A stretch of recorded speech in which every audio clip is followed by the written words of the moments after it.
আসসালামু আলাইকুম প্রিয় দর্শক, ডক্টর ইউনূস আমার কেন যেন মনে হয় উনি ধীরে ধীরে একজন পাক্কা রাজনীতিবিদে পরিণত হচ্ছেন এবং ওনার এই পরিবর্তনটা সত্যি কথা বলতে কি একজন সাধারণ মানুষ হিসাবে আমার ভালো লাগছে না। আমি এতে আনন্দিত হচ্ছি না। ডক্টর ইউনূসকে অনুরোধ, ভাই আপনি রাজনীতিবিদ হওয়ার চেষ্টা করেন, এটা আপনি পারবেন না এবং এটা করার কোনো দরকারও নাই। এদেশের মানুষ আপনাকে যেভাবে জানে, যেভাবে চিনে, সেভাবে জেনেই আপনার উপর বিরাট ভরসা নিয়ে বসেছে। আপনি মানুষের সেই প্রত্যাশাগুলো পূরণ করুন। রাজনৈতিক কথা এবং কথার বাগাড়ম্বর দিয়ে এটা করে মানুষের মন জয় করা যায় না। এই কাজে আপনি আর এটা আপনার জন্য মানায়ও না। আমি এই কথাগুলি বলছি কেন সেটা আপনাদেরকে বলি যে আজকে প্রধান উপদেষ্টা ওনার অফিসে রংপুরের সেই বিখ্যাত আমরা যাকে কেন্দ্র করে এই আন্দোলন এত তীব্র হয়েছিল, আমাদের জুলাই আগস্টের আন্দোলন, সেই জুলাই বিপ্লবের শহীদ আবু সাঈদের পিতাকে আজকে উনি আমন্ত্রণ জানিয়েছিলেন ওনার অফিসে।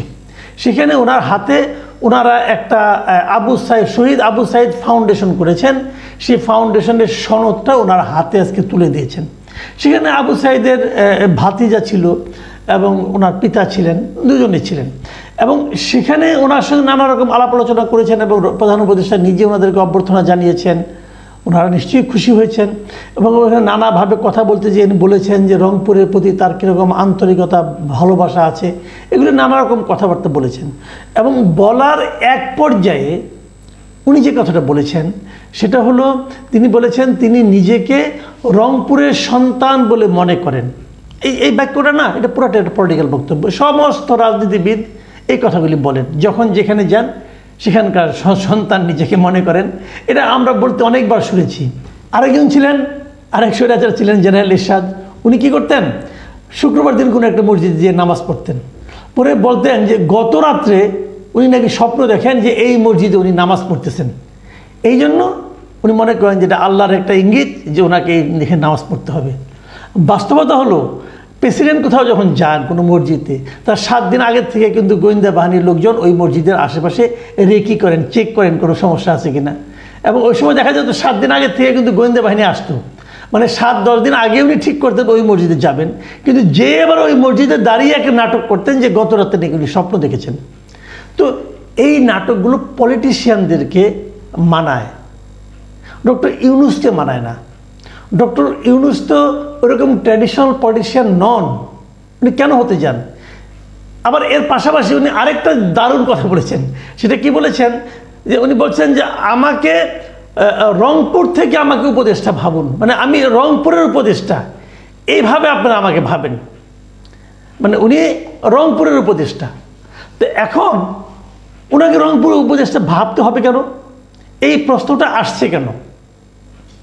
মানে উনি যে একজন রংপুরের একজন উপদেষ্টা, আমাকে রংপুরের একজন উপদেষ্টা বিবেচনা করুন, এই যে কথাটা ডক্টর ইউনূস বলছেন, ওয়াই, কেন ওনাকে রংপুরেরই উপদেষ্টা হতে হবে কেন? এটা কি আবু সাঈদের পিতাকে খুশি করার জন্য? আবু সাঈদের পিতাকে খুশি করার জন্য তো ওনার রংপুরের উপদেষ্টা হওয়ার দরকার নাই। উনি তো প্রধান উপদেষ্টা সারা দেশের, কেন উনি রংপুরের কথাটা বলছেন? তাহলে অন্য কোনো জেলা গেলে উনি কি বলবেন? ধরেন যদি চট্টগ্রাম থেকে কীরকম নিহত হয়ে যায়, অথবা চট্টগ্রামে কেউ যদি তার সঙ্গে দেখা করতে যায়, তাকে উনি বলবেন আমাকে চট্টগ্রামের উপদেষ্টা ভাবুন। তার তো ভাবার দরকার নাই, উনি তো আসলেই চট্টগ্রামের উপদেষ্টা, কারণ ওনার বাড়িতে চট্টগ্রাম। এবং চট্টগ্রামে বাড়ি হওয়ার কারণে উনি যে ওনার এলাকার প্রতি পক্ষপাত দুষ্ট ব্যক্তি একজন, এটা তো উনি ওনার কাজের মাধ্যমে প্রমাণ করেছেন।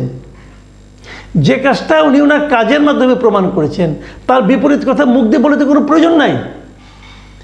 আসলে এই রংপুরের ইস্যুটা আসছে এই কারণে যে এই বৈষম্য বিরোধী ছাত্র আন্দোলনের একজন নেতা সার্জিস আলম আজকে থেকে প্রায় 2 সপ্তাহ, 11 দিন আগে 17 নভেম্বর তিনি একটা প্রসঙ্গ তুলেছিলেন, একটা ইস্যু তুলেছিলেন।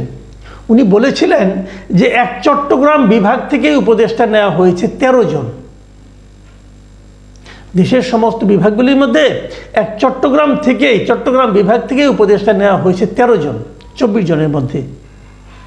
অথচ 3টা বিভাগ, রংপুর, রাজশাহী এবং ময়মনসিংহ, এই 3টা বিভাগ থেকে কোনো উপদেষ্টা নেওয়া হয়নি। এই বিষয়টাকে সার্জিস আলম এক ধরনের এলাকা ভিত্তিক বৈষম্য বলে অভিহিত করেছেন এবং উনি প্রশ্ন তুলেছেন, এই 3 বিভাগে কি একজন লোক, যোগ্য লোক নাই যিনি মন্ত্রণালয় চালাতে পারেন? একজনও নাই। তো এই যে প্রশ্নটা, এই প্রশ্নটা উনি কি জবাব দেয়? এই প্রশ্নটা কি অমূলক মনে হয় আপনার কাছে? আমার কাছে তো অমূলক মনে হয় না। আপনারা হয়তো বলবেন যে কেন আমরা বিভাগ ওয়াইজ ভাবছি, এই প্রশ্নটা কিন্তু আপনারা করতে পারেন এবং আমার জন্য তো করতেই পারেন। বলতে পারেন সার্জিস বলেছে কারণ তার বাড়ি হলো রংপুর এলাকায়, এই জন্য বলেছে। আবার আমার কথা বলতে পারেন যে আপনি প্রসঙ্গটা তুলেছেন আজকে এই কারণে আপনার বাড়ি ময়মনসিংহ বিভাগে। হ্যাঁ ভাই, আমার বাড়ি ময়মনসিংহ বিভাগে, কোনো সমস্যা নাই। কিন্তু আমার প্রশ্নটা হলো আমার বাড়ি কোথায় সেটা ইম্পর্টেন্ট না। ইম্পর্টেন্টটা হলো এই 3টা বিভাগ থেকে আপনি একজনকেও নিলেন না কি বিবেচনা, সেটা আমাকে বোঝান। আপনি কি সবচেয়ে বেস্ট লোকগুলিকে নিয়েছেন? যে এমন হতে পারে যে আমি যাদেরকে নিয়েছি তাদের চেয়ে যোগ্য ব্যক্তি আর নাই বাংলাদেশে, অতএব আমাকে এইগুলি নিতে হয়েছে, কে কোন বিভাগের আমি দেখার সময় পাই নাই, এটা হতে পারে। কিন্তু যে লোকগুলি আপনি নিয়েছেন তাদের কর্মতৎপরতা, তাদের কর্মদক্ষতা, তাদের চিন্তা করার ক্ষমতা, তাদের দেশ চালানোর যোগ্যতা আমরা তো দেখে দেখে ক্লান্ত হয়ে গেলাম। আমরা কি খুব আনন্দিত এদেরকে নিয়ে? শিক্ষা মন্ত্রণালয় বলেন, স্বরাষ্ট্র মন্ত্রণালয় বলেন, কোন আমি তো দেখি যে 4-5 জন ছাড়া আর কারো কোনো মানে মন্ত্রণালয় চালানোর কোনো দক্ষতাই নেই। আমি তো এমন দেখছি, এবং যেটা আমরা শুরুর থেকেই বলে আসছিলাম।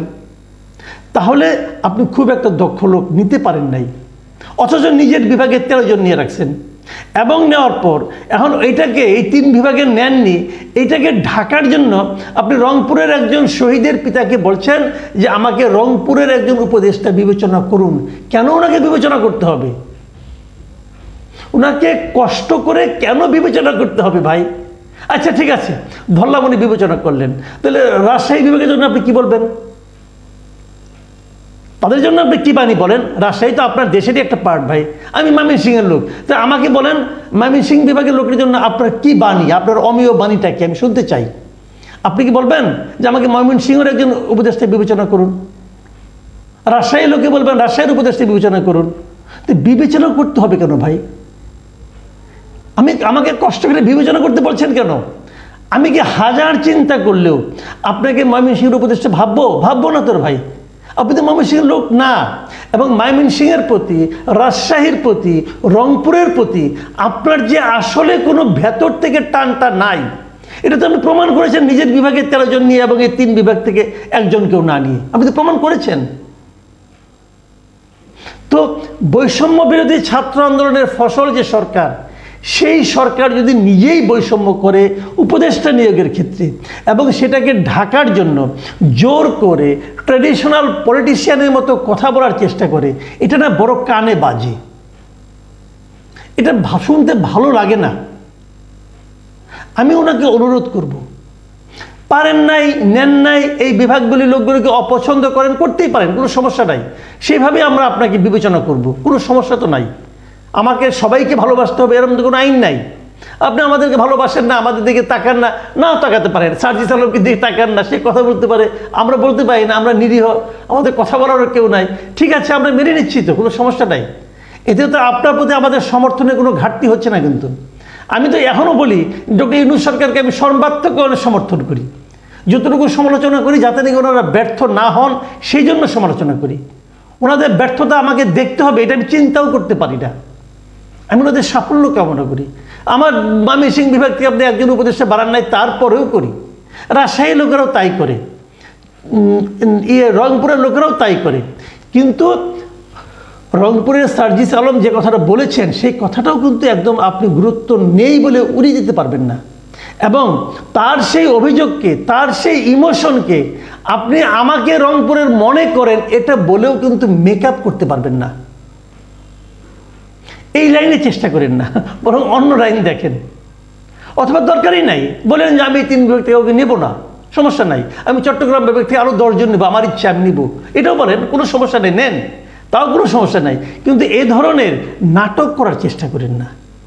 এই নাটক আমাদের দেখতে ভালো লাগে না, অন্ততপক্ষে আপনার কাছ থেকে না। প্রিয় দর্শক, আপনারা ভালো থাকবেন। এখন এই পর্যন্তই। আল্লাহ হাফেজ।